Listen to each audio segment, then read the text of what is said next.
Je suis arrivée avec un gros brouillard. Je me souviens de cette phrase, la première personne de Charlotka que j'ai eue au téléphone. Elle m'a dit « mais comment vous vous sentez en ce moment ?» Et je lui ai dit « j'ai l'impression qu'on m'a prise, qu'on m'a mis au milieu de l'océan et qu'on m'a laissée là ». Et c'est vrai qu'au fur et à mesure des coachings, j'ai vraiment pris beaucoup confiance en moi. J'ai compris que j'étais en capacité de faire naître un projet et de le sortir de terre. Qu'est-ce que tu aurais envie de dire à la Ophélie du début de l'aventure? Cet accompagnement, ça a vraiment été le coup de fouet dont j'avais besoin parce que honnêtement, je pense que je serais partie de l'hôpital, mais j'aurais peut-être pas fait les mêmes choix.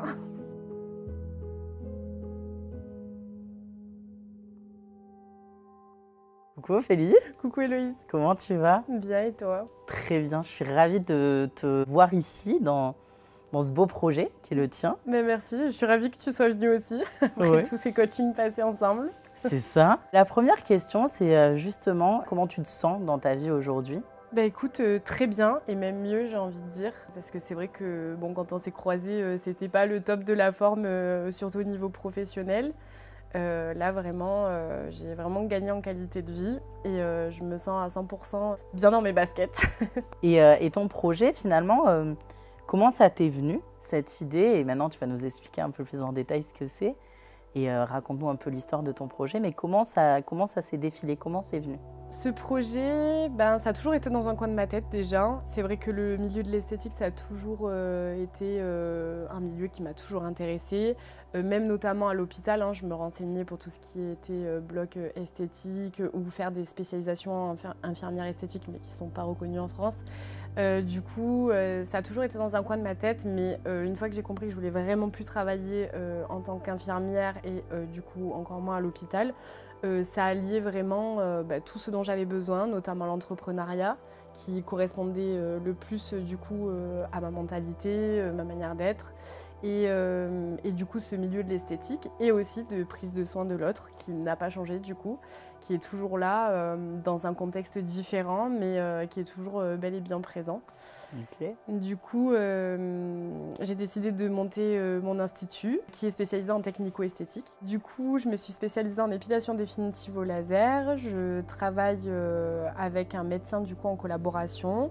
Tous mes protocoles de soins sont validés par un médecin dermatologue. Et je fais du coup partie des centres Alpha Line. J'ai quand même pas mal de demandes là-dessus, autant les femmes et les hommes. Et je sais pas si tu te souviens, Héloïse, mais pendant les coachings, j'avais eu l'idée de faire du barber laser, donc tout ce qui était contour de barbe. Du coup, j'ai tenu mon idée. Je fais aussi barber laser pour les hommes. Et après, je fais aussi tout ce qui est du coup soin de la peau. Donc vraiment que ce soit toute zone du corps pour en fait faire du soin sur des cicatrices, des vergetures, de l'acné, de l'anti-âge, vraiment tout type de problématiques de peau. Je fais aussi de la pressothérapie, du spray tan, enfin plein de petites prestations annexes qui sont très sympathiques. Ok, c'est hyper complet. Et quand tu vois ce que tu étais avant l'accompagnement et aujourd'hui, est-ce que tu t'imaginais tout ça? Non, je pensais pas que ça allait aller aussi vite déjà. Et je pensais pas que j'allais avoir ce rendu-là. Enfin, franchement, c'est incroyable de voir l'impact que ça a eu sur moi le coaching parce que déjà, au fur et à mesure des coachings, je commençais à prendre conscience qu'il allait se passer quelque chose. Ça m'a apporté beaucoup de confiance en moi. Donc c'est vrai qu'avant, j'avais pas du tout confiance en moi. J'étais venue avec une idée en tête que je ne savais faire qu'infirmière. Mais honnêtement, si je peux dire quelque chose qu'il faut qu'il se soit entendu par à peu près tous les infirmiers de la planète, c'est qu'on a des ressources inestimables. Ce métier, du coup, je regretterai jamais de l'avoir fait parce que c'est vrai que c'est 8 années qui m'ont énormément apporté. Ça m'a vraiment appris la vie, si je peux dire. C'est un métier aux multiples facettes. Donc il faut arrêter de se mettre en tête qu'on sait faire qu'infirmier. Infirmier, c'est savoir faire plein de choses. Donc du coup déjà c'est super important. Et c'est vrai qu'au fur et à mesure des coachings, j'ai vraiment pris beaucoup confiance en moi. J'ai compris que j'étais en capacité de faire naître un projet et de le sortir de terre. Après c'est allé quand même assez vite du coup. Parce qu'on a fini les coachings à peine 2 mois avant que je trouve le local. Et 2 mois après, donc, on avait le local en main, on a commencé les travaux, on a fait 102 mètres carrés de travaux. On a été très bien accompagnés et aujourd'hui, le résultat est vraiment top. Je confirme, pour y être, c'est magnifique. Ce qui est très drôle, c'est qu'on avait fait un exercice où tu visualisais un peu, même les couleurs et tout. Et ce qui est très drôle, c'est que c'est les couleurs que tu avais dites. Oui, c'est vraiment la même ambiance que mes dessins. C'est exactement ça. Ouais. Trop bien. Est-ce que tu peux nous raconter un peu ton parcours et qu'est-ce qui a fait que tu as voulu prendre l'accompagnement Charlotte K? Alors, mon parcours, je suis partie du coup faire mes études à l'IFSI Sainte-Anne, du coup à Paris. Donc j'ai passé 2 ans là-bas. Bon, j'ai eu un peu le mal de la ville, donc du coup je suis redescendue en anticipé. J'ai terminé mon IFSI du coup sur ma 3e année ici, donc j'ai fait mes stages pré-pro à Marseille, qui se sont très bien passés. Et après j'ai tout de suite mis un pied à l'hôpital. J'ai fait beaucoup de vacations partout, mais toujours à l'hôpital et beaucoup de réanimation et du bloc, notamment endoscopie interventionnelle. Tous les services techniques me plaisaient beaucoup. Après, dès le début de ma carrière, j'ai quand même senti que y avait des choses qui me posaient problème en fait au niveau de ce métier et qui, je m'étais mise en tête très rapidement que ça allait être compliqué de faire beaucoup d'années. Donc voilà, j'ai fait plusieurs du coup services, donc notamment la réanimation. La réanimation, après, je commençais à avoir un petit peu du mal. J'ai basculé sur le bloc qui me correspondait plus parce que du coup, il y avait une prise en charge instantanée, pas sur le long terme du patient. Et après, j'ai eu du coup un premier bébé. Et du coup, ça a confirmé mes choix de passer à autre chose parce que c'est vrai que je ne les voyais plus, j'arrivais plus du tout à concilier vie de famille et vie hospitalière. Est-ce que tu peux rappeler ton âge et surtout nous dire vraiment l'élément déclencheur qui a motivé ton envie de faire l'aventure Charlotte K? Du coup, j'ai 27 ans et j'ai été diplômée du coup en 2018. Et effectivement, bon, le bloc, c'était vraiment assez intense, hein. Il y avait beaucoup de jours où on ne posait pas du tout les fesses sur la chaise.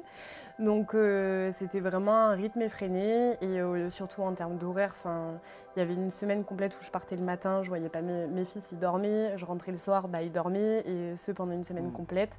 Donc j'ai commencé à me renseigner, en fait, à chercher un petit coup de pouce du coup pour m'aider à passer le cap parce que je savais que je voulais arrêter mais j'avais l'impression de ne pas avoir de compétences, de savoir faire que ça.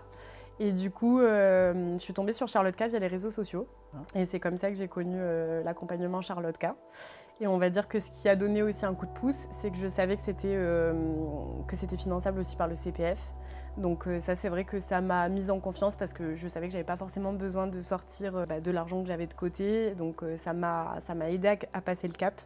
Et aussi notamment les témoignages sur lesquels j'étais tombée d'infirmières qui étaient plus que ravies de leur accompagnement. Et du coup, quand tu es arrivée dans l'aventure, j'ai eu la chance d'être ta coach et j'en suis ravie. Qu'est-ce que tu retiens finalement de l'accompagnement et avec quoi tu es arrivée et avec quoi tu es partie en fait? Je suis arrivée avec un gros brouillard. Je me souviens de cette phrase, la première personne de Charlotte K que j'ai eue au téléphone. Elle m'a dit « mais comment vous vous sentez en ce moment ?» Et je lui ai dit « j'ai l'impression qu'on m'a prise, qu'on m'a mis au milieu de l'océan et qu'on m'a laissée là. » C'était vraiment la sensation que j'avais et je ne savais pas par où nager. Je savais qu'il fallait que je parte, mais je ne savais pas par où. Et du coup, c'est vrai que au fur et à mesure des coachings, déjà ce qui m'a plu, c'est qu'on a fait un gros topo et pas que professionnel. On a parlé de moi, du début, on est même remonté à toute petite, ce qui s'est passé dans mon enfance, etc. Et au final, je pense que c'est essentiel parce que c'est notre vie qui nous forge et qui fait qu'on fait certains choix à certains moments de notre vie. Il n'y a rien qui arrive par hasard, donc c'est vrai que c'est essentiel de reprendre tout ça. Et cet accompagnement, ça a vraiment été le coup de fouet dont j'avais besoin parce que honnêtement, je pense que je serais partie de l'hôpital, mais j'aurais peut-être pas fait les mêmes choix. Je me sentais vraiment perdue et je pense que j'avais vraiment besoin de faire presque un diagnostic en fait de ce dont je suis capable, de mes compétences, de qu'est-ce qui me gêne vraiment. Okay. C'est vrai que tu m'as poussée plus d'une fois à réfléchir profondément à ce qui me gênait, où était vraiment le problème, l'identifier, comprendre pourquoi. Et je pense que c'est vraiment nécessaire en fait pour prendre les bonnes décisions, d'avoir compris en fait ce qui nous met dehors. Parce que c'est vrai que c'est facile de dire tous les jours j'en peux plus, mais en fait on n'en peut plus de quoi? Parce qu'il y a beaucoup de raisons de plus en pouvoir. Et ce qui est important quand on se reconvertit, je pense, c'est de pouvoir l'identifier. En toute honnêteté, j'aurais pas été capable de le faire toute seule. Okay. Si tu n'avais pas été là pour me donner les clés et pour me questionner sur justement les bons sujets, j'aurais pas pu faire un travail aussi poussé toute seule. La question qui vient et qui, je pense, peut intéresser justement les gens qui pensent à se reconvertir, d'autant plus dans l'esthétique, c'est quelles sont les étapes vraiment clés pour toi qui sont nécessaires Quels ont été les coûts? Alors la première chose, bon déjà, passer par le coaching pour moi ça a été vraiment nécessaire et c'était vraiment pour moi la première étape qui a déclenché en fait tout le reste. Ensuite, la deuxième étape, ça a été vraiment de former un business plan. Alors c'est la partie relou, très longue, mais tellement essentielle. Parce que tout part de là. Il faut vraiment tout poser sur le papier. Ça nécessite d'appeler du monde, de recenser, poser des questions, mettre des chiffres, faire des recherches. Et en fait, ça nous met déjà dans le bain de ce dont on va avoir besoin, même après ouverture. Une fois qu'on est ouvert, c'est vrai que ça reste notre ligne de conduite. Ça, c'est vraiment hyper important de le faire.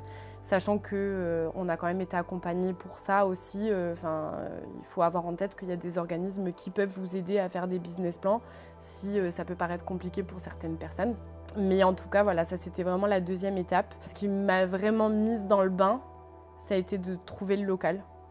Dès qu'on a commencé à faire les visites et qu'on a trouvé du coup le lieu dans lequel on allait créer Maison Rosée, là, il y a tout qui s'est enchaîné parce que c'est vrai que tout devient concret. Le premier papier est signé, donc du coup, tout s'active. Au niveau financement, donc j'ai apporté une partie, donc à hauteur de 45 000 € à peu près. Tout le reste a été fait sous crédit. Faut savoir que dans ce milieu, les locations, quand c'est un début d'activité, sont impossibles sur les machines. Donc c'est vraiment que de l'achat. Donc je suis partie sur un crédit professionnel. J'ai vraiment travaillé pendant 1 an. Donc quand j'ai quitté l'hôpital, j'ai travaillé pendant 1 an en fait, dans une boîte de marketing promotionnel pour récupérer mes droits au chômage parce que bien sûr à l'hôpital je n'ai pas eu de rupture conventionnelle. Ça m'a permis en fait, de récupérer mes droits et du coup ce qui me permet de ne pas être obligée de me sortir un salaire pour l'instant. Donc ce qui minimise un petit peu les frais de l'entreprise. Et est-ce que là aujourd'hui tu rentres dans tes frais? En tout cas, est-ce que par rapport à ton business plan dont tu expliquais tout à l'heure? Du coup, oui, au niveau des frais, on rentre plutôt dans les frais de ce qui était prévu au niveau du business plan. Alors, pas que par l'apport d'activité, mais aussi par l'apport aussi des sous-locations qui sont mises en place, donc qui étaient prévues dès le début dans le bail que j'avais avec mon propriétaire et qui permet du coup d'avoir un revenu supplémentaire en plus de l'activité des soins esthétiques. Et du coup, toi, aujourd'hui, une journée type, ça ressemble à quoi? Donc je dépose mes enfants, ensuite bien souvent je passe acheter un petit truc à grignoter à la boulangerie du coin et ensuite j'arrive ici à l'institut. Donc la première étape c'est vraiment de monter le box de soins en fonction de la journée de travail qui est prévue. Donc au final, ça ressemble un peu au travail d'infirmière, hein, je m'y perds pas. D'accord. Donc du coup, nettoyage, je prépare tous les soins que je vais avoir à faire dans la journée. Et après, c'est vrai que les journées, pour l'instant, elles ne se ressemblent pas du tout. Et je pense qu'elles se ressembleront jamais parce qu'il y a beaucoup de demandes différentes. Les clients sont tous différents aussi. Qu'est-ce que tu aurais envie de dire à la Ophélie du début de l'aventure? Honnêtement, ça peut paraître bizarre, mais je pense que je lui aurais dit « change rien ».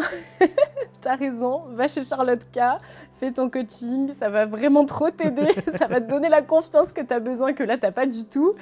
Non, franchement, j'aurais rien changé à ce parcours, j'aurais pas changé non plus le fait d'avoir été infirmière pendant 8 ans, ça m'a vraiment donné plein de bases, beaucoup de valeurs, voilà, la bienveillance, le rapport à l'humain. Et ça, au final, ça m'aide dans mes journées tous les jours aujourd'hui encore.